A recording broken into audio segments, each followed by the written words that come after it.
ভাই আপনি কি বলেন? হ্যাঁ, আপনি বসেন, সাউন্ডের দরকার হবে না, আমার সাউন্ড ঠিক আছে। আপনি শুনেন কিনা এটা বলেন।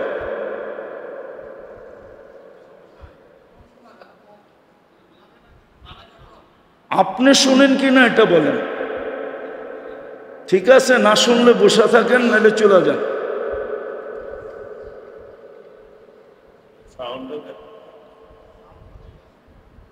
কেননা কথা ওইখান থেকে আসে, এইখান থেকে আসে না। আল্লাহ শুধু শুধু হুকুম দেয় না, আর যদি না বুঝে আসে তাহলে চলে যাই। কথা ওইখান থেকে আসে, এখান থেকে আসে না। আর আমিও বুঝি যে আপনি নিজে আসেন নাই, কেউ আপনাকে পাঠাইছে, এই জন্যই বারবার আপনি দাঁড়ান। যতটুক শুনেন অতটুক মন দিয়ে শোনেন। ১৬ লক্ষ সাহাবা যেদিন ছিল বিজয় হজে, ওই দিন কই ছিল লাউড স্পিকার? আল্লাহ রসুলের কথা কি শুনে নাই? আপনি তো হুজুর, এক হুজুর নিয়ে আসেন, এক সাহাবি, যে আমি বিদায় হজে আল্লাহ রসুলের কথা শুনি নাই। আমি তো ওই দরজগা নিজের চোখে দেখছি, যেখানে ইমাম বুখারী এখনো ৫০,০০০ ছাত্র বসতে পারে, জাদুঘর রাখা আছে, বুখারায় যায় দেখা আসে।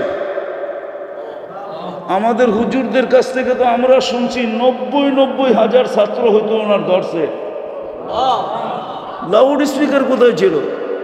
মনোযোগ ছিল, মনোযোগ। আপনার আমার মনোযোগ নাই। মনোযোগ থাকলে লাউড স্পিকার লাগে না। এই মজমা, আমার গলার আওয়াজ আল্লাহ এতটুকু দিছে যে ওই মাথা পর্যন্ত যাবে। আপনি ভাবছেন আল্লাহ আমাকে স্পিকার দেয় না?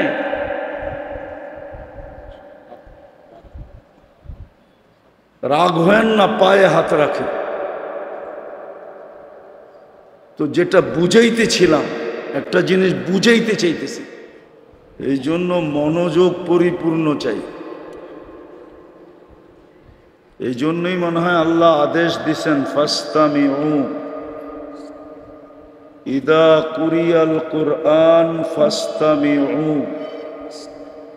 কুরআনি কথা বা কোরআন যখন শোনো তো পরিপূর্ণ মনোযোগ দিয়ে শোনো। আরেকটাও বলছেন আনসিতু, পরিবেশটাকে বিলকুল নিঝুম রাখো, নিঝুম। এই জন্য দিনী কথার ব্যাপারে আল্লাহ আওয়াজ বলেন না, আওয়াজ,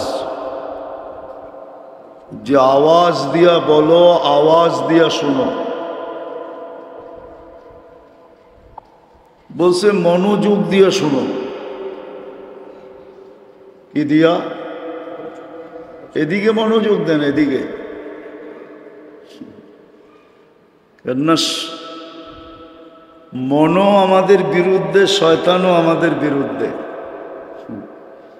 আল্লাহ দুটোটাকেই আমাদের বিরুদ্ধে বানাইছেন, নাহলে কোরআন কেন বলতো ইন্না নাফসালা আম্মারা? তোমাদের মন তোমাদের বিরুদ্ধে। আল্লাহর রসুলও বলছেন আখাফু মা খাফু আলাইকুম। পুরা হাদিস বলতেছি না, একটা বলতেছি, ইত্তেবাউল হাওয়া।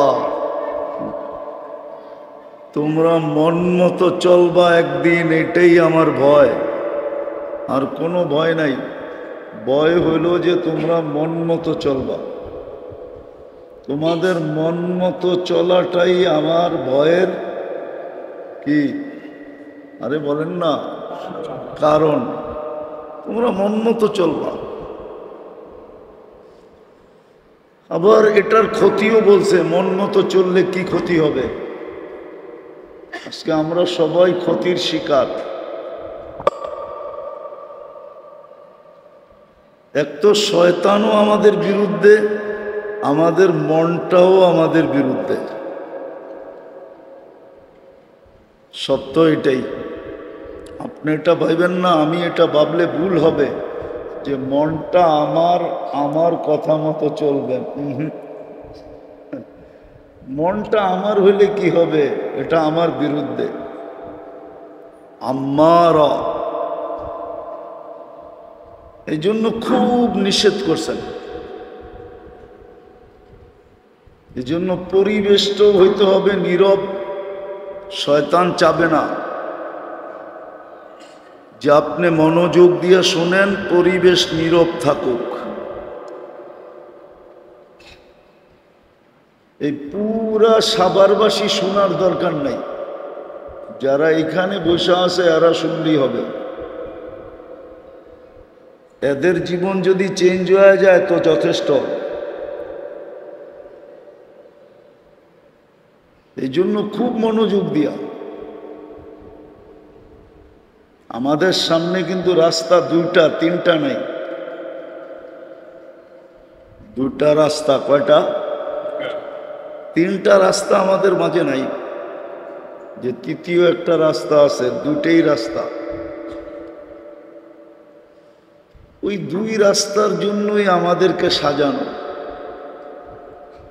মানুষকে আল্লাহ সৃষ্টির ভিতরে সবচেয়ে সেরা করে সাজাইছে। মানুষ সৃষ্টির ভিতরে সর্বদিকে সেরা। কি সেরা না? গঠনের দিক দিয়েও মানুষ সেরা, রূপের দিক দিয়েও মানুষ সেরা, যোগ্যতার দিক দিয়েও মানুষ সেরা। সৃষ্টির ভিতরে মানুষের চেয়ে সেরা কেউ নাই। আপনি শুধু সেরা এমনি হন নাই, ওয়ালাকাদ কাররামনা বানি আদম ঘোষণার মাধ্যমে হন নাই। আপনাকে আমাকে আল্লাহ সাজাইছেন।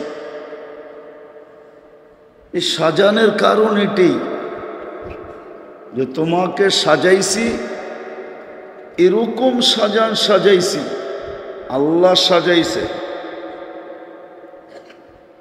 আল্লাহ যদি মানুষ না সাজাইতেন তাহলে মানুষ এই দুনিয়াটা সাজাইতে পারতো না।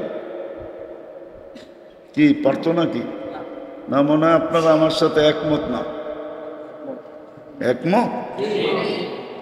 মানুষকে যদি আল্লাহ না সাজাইতেন, মেধার ব্রেন দিয়া, বিদ্যার বুদ্ধি দিয়া যদি মানুষকে না সাজাইতেন তাহলে মানুষই দুনিয়াটাকে সাজাইতে পারত না। তাইলে নিজেও অন্ধকার থাকতো, দুনিয়াটাও অন্ধকারই থাকতো। কসম খোদা, লেংটিও পড়তে জানতো না। লেংটি চিনেন? এটাও মানুষ পড়তে জানতো না যদি আল্লাহ না সাজাইতেন। আল্লাহ মানুষটাকে সাজাইছেন, রাস্তা দুটা দেখেই সাজাইছেন, তৃতীয় কোনো রাস্তা নাই। সাজানোর কারণই এটা। আমাদেরকে যে সাজাইছে, আমাদের ব্রেন দিয়া যে সাজাইছেন আল্লাহ, আমাদেরকে বিবেক বুদ্ধি দিয়া যে সাজাইছেন, শারীরিকভাবে যে আমাদেরকে সাজাইছেন, আর বিতর্গতভাবে যে আমাদেরকে সাজাইছেন, সাজানোর কারণ এটাই। আর শুধু সাজান নাই, নাইলে আপনিই বলেন এক বিদঘুটে দুর্গন্ধময় পানি, এত সুন্দর রূপ নাই কি করে? আপনি নিজের বিচার নিজে করেন যে এই বিদঘুটে দুর্গন্ধময় পানি মা আম্মাহিনা, কোরআনও বলে এই বিদঘুটে দুর্গন্ধময় পানি এত সুন্দর রূপ নাই কি করে?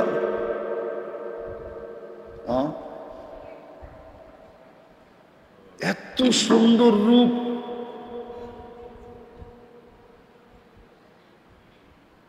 শুধু আমরা আমাদের রূপ দেখা তাক লাগি না, মানুষের রূপ দেখা সৃষ্টিও তাক লাগে। বিশ্বাস হয় না? আমি দলিল দিতেছি। আদম আলাইহিস সালামকে বানায় যখন আরশের নিচে রেখা দিছেন না 40 বছর, তো ফেরেশতারা আসতো আর দেখতো আর বলতো খালকুন জাদিদ, নতুন সৃষ্টি। তো কেন এর আগে তো মানুষ দেখে নেয়, ঠিক না? দেখছে নাকি? না মনে হয় দেখছে, জাদুঘরে আসিল না? তো বলতো খালকুন জাদিদ, নতুন সৃষ্টি। তো আবার বলতেন খালকুন জামিল, এত সুন্দর।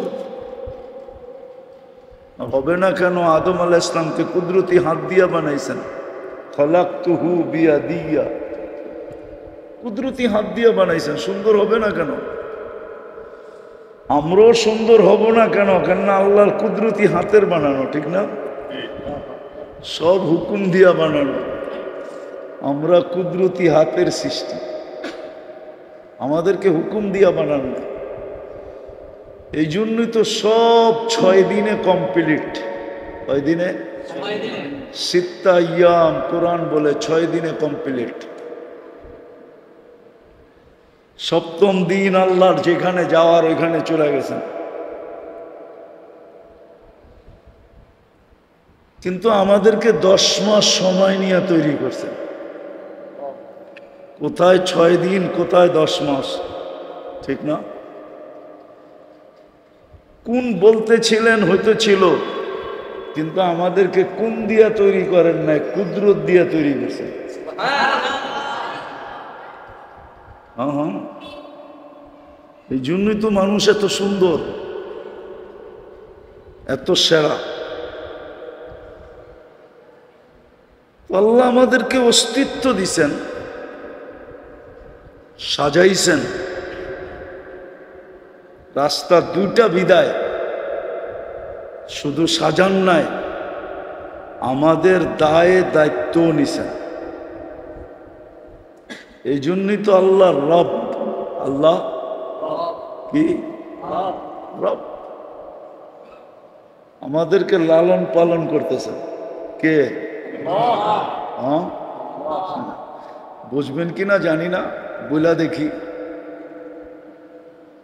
আমাদের ঘরের সন্তান বা আমাদেরকে আল্লাহ নিশ্চয় কেন জন্ম দিল?